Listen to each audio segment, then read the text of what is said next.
ध्यान पथ के परिवार के सभी सदस्यों को नमस्कार। आज गणेश चतुर्थी के शुभ अवसर पर हम फिर हाजिर हैं एक सुंदर कहानी के साथ, जिसे लाए हैं अविनाश जी। अविनाश जी, आपका स्वागत है। धन्यवाद अनुपमा जी, और ध्यान पथ के सभी साथियों को गणेश चतुर्थी की बहुत बहुत बधाई। आज की मेरी कहानी है त्रेता युग में, जब रामचंद्र जी वनवास से वापस आके उनका राज्याभिषेक होता है। उसके बाद ये कहानी है। जैसे ही राज्याभिषेक होता है, जब वो वन से आते हैं तो उनके साथ सुग्रीव और अंगद और नल, नील, हनुमान जी, विभीषण, बहुत से लोग आते हैं और सभी रुके हुए हैं।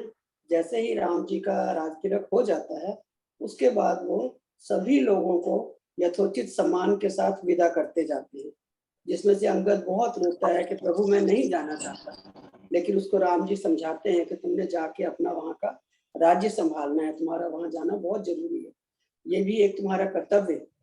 तो वो समझाने के बाद चला जाता है। अब रह गए हनुमान जी। राम जी सीता जी की तरफ देखते हैं और आंखों ही आंखों में कहते हैं, सीता मेरे में तो हिम्मत है नहीं कि मैं इसको कहूँ तू जा।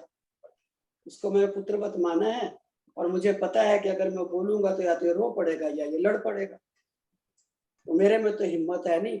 तुम इसको जिस तरह यथोचित देके विदा करना चाहती हो करो। सीता कहती है, प्रभु क्षमा करें, मैं आपकी सभी आज्ञाएं मान सकती हूँ, पर इसमें मैं भी जो है फेल हूँ। मैं हनुमान को जाने के लिए नहीं कह सकती, मेरे अंदर इतनी हिम्मत ही नहीं है। मैंने उसको पुत्र की तरह माना है, पुत्र की तरह ही आशीर्वाद दिया है, और उसने जब से आपके साथ जुड़ा है हमेशा आपके साथ रहा है, तो मेरे अंदर तो हिम्मत है नहीं।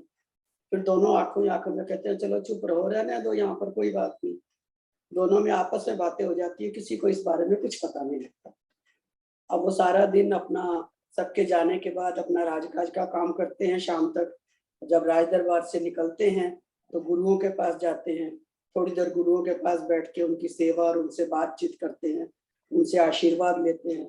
फिर अपनी माताओं के पास जाते हैं, सभी से मिलते हैं, सबसे दिन भर का हालचाल पूछ के, उनकी तबीयत पानी पूछ के फिर वो अपने रूम में जाते हैं। उनके साथ साथ ही पीछे उनके तीनों भाई और उनकी पत्नियां भी आ जाती हैं। और हनुमान जी तो सुबह से उनके बिल्कुल परछाई की तरह साथ साथ साथ साथ चल रहे हैं, कहीं भी वो एक कदम भी पीछे नहीं है। अब सब आके कमरे में बैठ जाते हैं।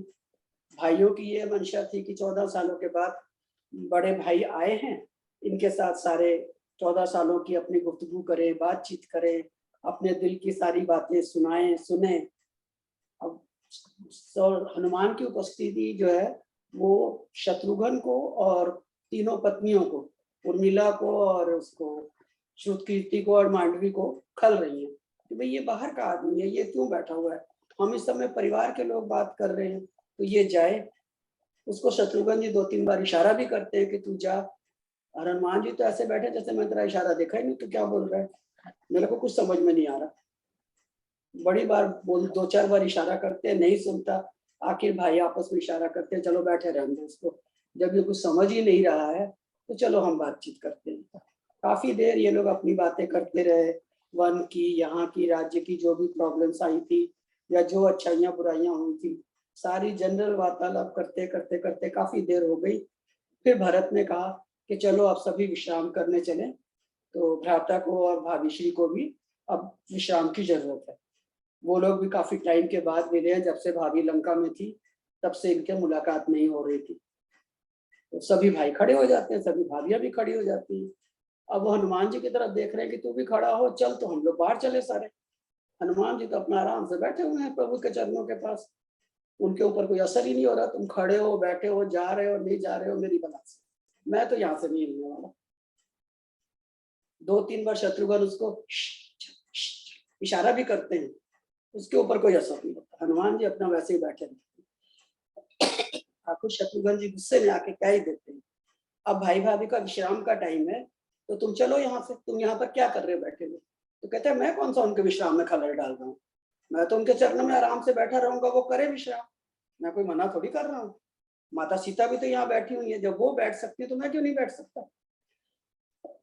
शत्रुघ्न जी कहते हैं, माता सीता को तो उनके साथ रहने का लाइसेंस मिला हुआ है, क्योंकि उनको एक चुटकी सिंदूर तुम उनके माथे में नहीं देख रहे। हनुमान जी बड़े गौर से माता सीता का माथा देखते हैं, कहते हैं अच्छा मतलब सिंदूर लगाने का मतलब ये होता है कि माता सीता जो है हर वक्त उनके साथ रह सकती है, कभी भी उनको अलग नहीं होना पड़ेगा। नहीं, कहते हैं अच्छा, बड़ा दुखी होकर, बड़ा मायूस होकर कि मैंने तो सिंदूर लगाया नहीं हुआ कहीं, तो मैं जाता हूँ, चलता हूँ। अब बड़े बेमन से, बड़े दुखी होके उन तीनों के साथ और उनकी पत्नियों के साथ ये कमरे से बाहर निकल जाती है।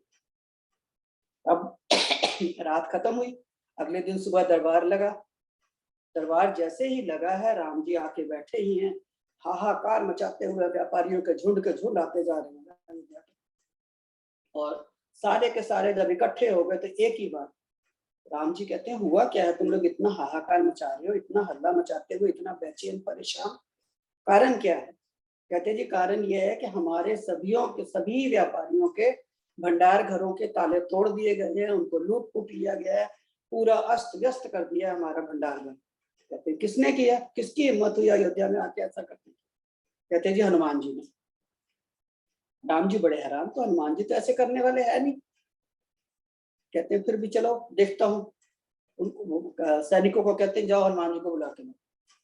सैनिक जैसे ही खड़े होकर मुड़ने ही लगते हैं, देखते हैं हनुमान जी पीछे से आ रहे हैं, लंबे चौड़े अपना मस्त चाल में और अच्छे तेजी से पग धरते हुए, और लालो लाल सिर से लेके पैर तक। और वो जब चल रहे हैं तो सिंदूर उनके चारों तरफ छिटक छिटक के गिर रहा है और उनके पीछे लाल हवा के गुब्बारे बनते जा रहे हैं। और वो मुस्कुराते हुए बड़े धीर गंभीर स्वभाव से, बड़े प्रसन्न चित्त होकर राम जी के पास आते हैं, उनके चरणों में प्रणाम करके कहते हैं अब तो मुझे आपके पास रहने का लाइसेंस मिल गया ना। अब तो माता सीता ने एक चुटकी सिंदूर लगाया था तो उनको था मैं तो पूरे का पूरा सिंदूर में रंग गया हूँ, अब तो मुझे कोई आपके पास से जाने को कह ही नहीं सकता। बाकी सब तो बड़े जोर जोर से उनकी आकृति देख के लालो लाल हुए हंस रहे हैं, पर राम जी और सीता जी की आंखों से आंसू आ गए, उनकी भक्ति भाव को देख के, उनकी श्रद्धा को देख के, कि उनको पास रहने का राम जी के कितना शौक है कि वो अपने शरीर को सिंदूर से रंग के तैयार हो गए, लेकिन मैंने राम से अलग नहीं होना। ये देख के सभी सभा वाले भी, सब लोग जो है हंस रहे हैं या आपस में बातें कर रहे हैं कि बड़ी भक्ति है इसमें, कोई अच्छाई में, कोई बुराई में, कोई मजाक में बातें कर रहे हैं। और भरत जी रोए जा रहे हैं, रोए जा रहे हैं। शत्रुघ्न जी कहते हैं भरत जी भैया आप क्यों रो रहे हो, सभी लोग तो या प्रसन्न हो रहे हैं या मजाक उड़ा रहे हैं और आप रोते जा रहे हो। कहते हैं मैं रो इसलिए रहा हूँ कि ये राम के श्रेष्ठ भक्त, इतने वीर शिरोमणि, इतने ज्यादा अष्टसिद्धि और नवनिधि के दाता, इतनी ज्यादा ताकतवर, इतने ज्यादा ज्ञान वाले कपीश्वर हैं ये सभी, इतनी ज्यादा इनमें मैं इनकी वर्णन कर नहीं सकता कि जितनी इनमें अच्छाइयां हैं, उसके बाद भी भक्ति के लिए ये बिल्कुल ही मतलब चरणों में गिर गए हैं कि मुझे भक्ति चाहिए किसी भी कीमत पे, बाकी सारे मेरे गुण जहां हैं वहां रहे, मुझे कोई फर्क नहीं पड़ता। तो इसकी भक्ति को देख के मेरे को मतलब खुशी या भाव से आंसू थम ही नहीं रहे हैं। तो मुझे तो कोई याद करेगा तो सिर्फ ये कह के याद करेगा राम का भाई भरत, लेकिन राम भक्त हनुमान या श्रेष्ठ शिरोमणि भक्त हनुमान, ये ऐसा सोच के मुझे कोई याद नहीं करेगा। तो धन्य है इनकी भक्ति, धन्य है इनका प्रेम और धन्य है इनकी सादगी। ये कह के त्रेता युग की कहानी तो खत्म हो जाती है। अब इसको हम आज के युग में अपने साथ कैसे ले सकते हैं कि जैसे सर्वगुण संपन्न होने के बाद भी एक सीधा साधा सरल विश्वास, दृढ़ता, भक्ति भाव और प्यार जो हनुमान जी के मन में राम जी के लिए था, ऐसे ही हम अपने इष्ट के लिए या यूनिवर्स के लिए या कोई हमारे बुजुर्ग हैं या गुरु हैं उनके लिए हम भी अगर ऐसा ही भाव लेकर चले तो जिंदगी में हमें भी इसी तरह की भक्ति और इसी तरह की खुशी और आनंद मिलने का पूरा पूरा चांस है। इसके लिए उनकी कृपा लें। धन्यवाद धन्यवाद धन्यवाद कहें और मेरा सभी को धन्यवाद। कहानी कैसी लगी जरूर बताइएगा। बहुत ही सुंदर, और त्रेता युग से इतना सुंदर खजाना हमारे सामने रखने के लिए आपके को भी बहुत बहुत धन्यवाद। दोस्तों, इसी तरह की कहानियां जो कहीं हम भूल गए हैं या पीछे छूट गई हैं, उन्हें लेकर आप भी हमारे साथ इस मंच पे जुड़े और इस सिलसिले को आगे बढ़ाएं। आप सबका इंतजार रहेगा, आप सबका स्वागत है। Thank you.